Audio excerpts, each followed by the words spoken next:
during the next years we will really start to see a change in the SAF uptake. I think the new revision of the Renewable Energy Directive is giving a significant switch in terms of incentives. So it gives member states tools to incentivize the SAF use. And there's also a significant increased social pressure to the aviation sector. So I really think that combination of factors is making a change, and we will see more initiative for SAF uptake, not only in Europe, also worldwide. I think we are in a moment of change.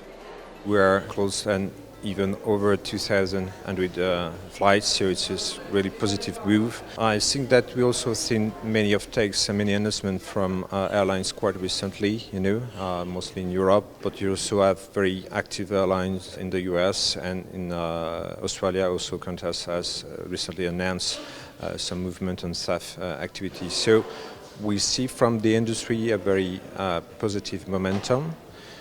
But of course today we are still far in terms of scaling the production of SAF, so we still need to make huge efforts in order to achieve the 2050 objectives. So that will be really the big challenge from aviation sectors today. They often know the local and national authorities. They know the instruments in place for subsidizing or supporting SAF uptake and SAF production. So I think they could be valuable actors in connecting people and also connecting airlines with producers, etc., at least in the early stages. We're a lot more optimistic. There are a lot more technologies being developed and a lot more airline, oil company, technology developer partnerships happening. So I think fuel supply will increase and improve, but we also need to be realistic that at the moment policy isn't really supporting the use of sustainable fuels in aviation, and we really need to work with governments to help make more sustainable fuels supply chains a reality. We need to remember one thing here. CORSIA is not designed as an incentive for SAF. So sometimes that gets a little bit mixed up. CORSIA is designed as an interim measure to make sure that aviation emissions don't grow past 2020. That said, in 2016 there was an inclusion in the ICAO sort of system to allow for SAF to be part of CORSIA. So that means an airline can use SAF, reduce its fuel burn as such, so that lowers their obligation under CORSIA. So it's a help, but it's not a huge help, but it also wasn't designed to be a huge help. So we're going to need more policy assistance than just CORSIA to stimulate the SAF market further.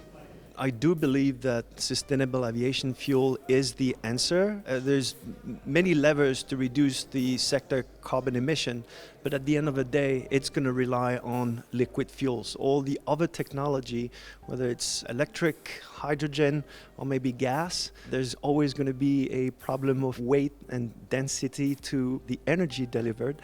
So the liquid fuels are the answer for the decarbonization of the industry, so which makes sustainable aviation fuel in the center of the sector decarbonization strategy. At the moment, looking at the alternatives of aviation, there are not many alternatives. So in that sense, SAF at the moment, and especially HEFA technology, is the only one which is currently applicable commercial scale. So yes, there are a lot of feedstock technology applications already available and certified by the ASTM, but for commercial reasons, there's a reason, for example, why we will build a facility on HEFA. So for the short run, we should focus on those, focus on further developing the technologies, have still a really broad look and mindset, so not only on synthetic fuels but also keep in mind the other possibilities, and also really focus on future feedstock availability. It's really tricky, the argument, or it's a really tense discussions around low ILUC vegetable oils, because it's a complex issue, but we should not avoid those but provide complex answers to this complex question. So it's also really important to focus on the feedstock availability, sustainable feedstock availability in the future. Coordinate all the participants, all the stakeholders. I think FlightPath has become a good forum for exchange views from all the points of views, from regulators, from producers, from airlines in a sustainable forum.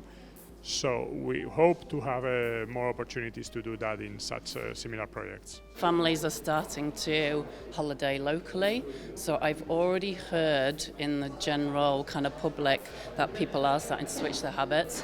So I don't know if there'll be a huge decline, but it's definitely in people's minds. We had the release of the IPCC report in October 2018, and we saw a significant jump in interest in environment and aviation, those two topics. I think it jumped fourfold, and it hasn't declined since then. Without doubt, the millennial category are particularly sensitive to their environmental impact on aviation.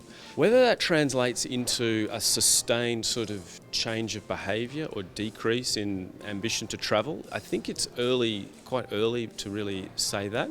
We shouldn't discount the risk, though. As the aviation industry, we need to be very mindful, very sensitive that this could be an ongoing trend. And part of the way to mitigate that is make sure that the passenger knows that CO2 is the problem, not flying. Flying's actually a really good thing. It allows you to see the world, see your family and friends, do all this good stuff. But we have to make it sustainable, which means reduce the CO2. If we can do that, I think we're going to have millennial travellers with us for a long time.